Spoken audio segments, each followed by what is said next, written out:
Hi! Before watching this video, kung bago ka pa lang dito sa aking channel, huwag mong kalimutang mag-subscribe at i-hit ang notification bell para updated ka sa every upload ko ng videos kagaya nito.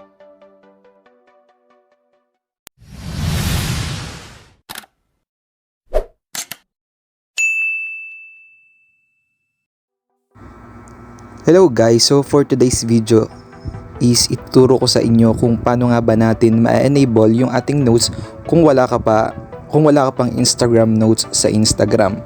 So ang main reason kung bakit wala tayong notes sa Instagram is naka-professional mode yung ating account type. Maybe ganun, or sa iba hindi naman. So para ma-fix natin ito, sundan lang natin itong tricks na ito. So punta ka sa Instagram and make sure na updated ito sa Play Store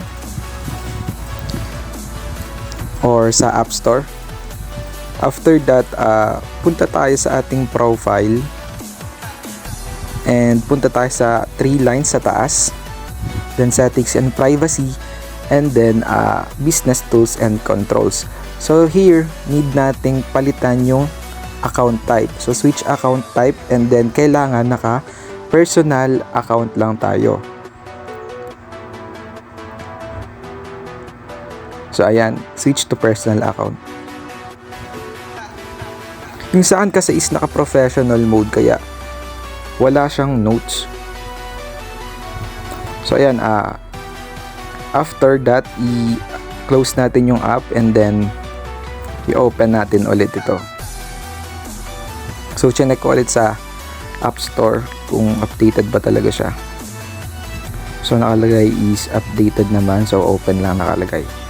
Ayan, i-open na natin siya.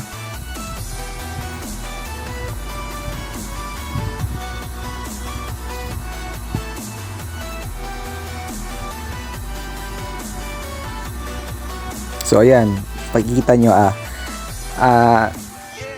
na-access ko na yung notes ng friends ko and pwede na rin ako mag-notes sa aking Instagram account.